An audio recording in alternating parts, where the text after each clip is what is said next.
I think we've made some progress. I think maybe not as much as we would like or as he would like.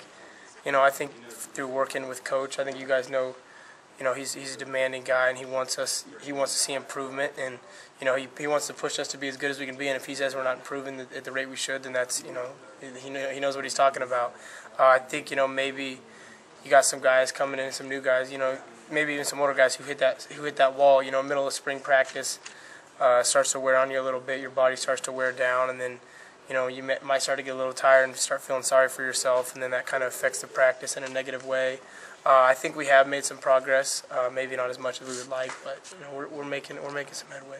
Everybody's just kind of grown accustomed to Coach Coleman's the way he teaches, the way he coaches. Like I said last week, we have more depth at the position now than we have since I've been here, and that's after having guys like Chris and Broderick and Sheldon Smith and those kind of guys. We got, I think we have like a total of 19 guys, but there's so many guys who are capable of making plays for us this year, and we got some young guys who are really doing some nice things for us, and that, it bodes well for the future and for the season. So it's exciting, but not to the point where I can just throw their name out there as if he's going to be out there starting on day one. But I think Deontay Burton's done some good things for us. Kyle Klein, I know he's been here for a while, but he's still only going to be a sophomore. He's making some headway. Stanton Weber, another kid who's going to be a sophomore, is doing good things for us. Stephen West has shown some flashes, and a kid like Judah Jones has so much talent. Once he puts it all together, he'll be able to do some good things for us. And there's a long list of guys who you're going to see out on the field making plays, wide out here in the next couple of years. If not this, as time goes on, as we go through more practices, you're always going to see a little bit of things are going to stick out. I think if we haven't made the progress that coaches wanted, I think those two have. Each and every day they go out there and they both know that they got to push each other, because if they slip up, the other guy's gonna get a little leg up in the race. I don't know so much about seeing their strengths and weaknesses, because they both have so many strengths. Obviously, we know the two guys. Obviously, we know what they're capable of. But yeah, I mean, you know the differences between the two after going out there every day and practicing with both of them and catching the balls from each one of them and seeing them both in the run game. I mean, there's differences, but they're both very good quarterbacks in their own respect. Anytime he touches the ball, throwing it or running it, it could go for a long ways. And like I said last week, the one thing that's impressed me with Daniel is just how much he's grown within the offense and how much he's learned.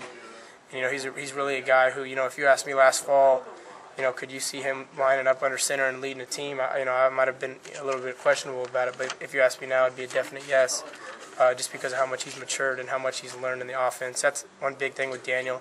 And with Jake just commands an offense. I mean, you can kind of see him as a general a little bit. He's learning still, but he's getting us in and out of plays, getting us in the right checks. And, as far as throwing the ball, he throws a real nice ball and always puts it in a good spot where only the receiver can catch it.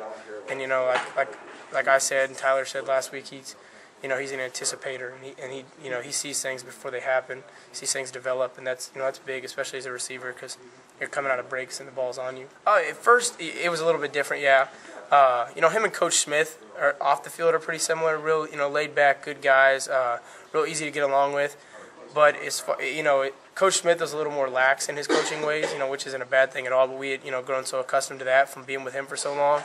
I think Coach Coleman came and, from the get-go, he was pretty strict, put his foot down. He wasn't putting up with any nonsense, which, is a good thing to have. And I think it took a while for some guys to adjust to that. But, he's coached, for the most of the winter, he was pretty strict. He's lightened up a lot. And, now we're starting to see it pay off on the field as far as his coaching. I mean, in the past, you'd get away with little things like maybe being lazy on a certain play or, taking a play off, sometimes even. And now, you don't get away with anything, which is good for us because, you can't go out there and do something wrong. And, he'll notice it and he'll call you out on it, which is nice. And we're definitely getting used to it. And he's working with us and we're working with him, and things are going well for us. Is it a shock at all to find out that Michael Smith was leaving when that happened? Yeah, it was a shock, and it was, I'm not gonna lie, it was a little sad, because we hadn't heard about it prior to hearing it or seeing it on Twitter. And I remember that night I talked to Tyler and Tremaine, and Tyler had called him, and it wasn't supposed to come out that quick. Nothing had been signed or anything yet, so it was just kind of a bad deal on both ends. And it was kind of bad for us just because coach would have liked to have called us and let us know before it got out in the media. But he's got to do what's best for him and his family, and to be able to go down to the SEC and coach and maybe take a little bit of a jump, as far as coaching under a new system in the SEC where maybe getting a little bit more of a pay raise. You got to do what's best for your family, and I respect Coach Smith to the fullest, and he calls me still from time to time, and he's a good dude, and we miss him here, but we got to move on, and Coach Coleman's a good fit for him. So some of you guys still talk to him? Yeah. Coach Smith will always be. I've grown close to him since the day he got here, back when I was a junior in high school, and I think as far as on a personal level, Coach and I grew really close, and he did the same with many of our other receivers.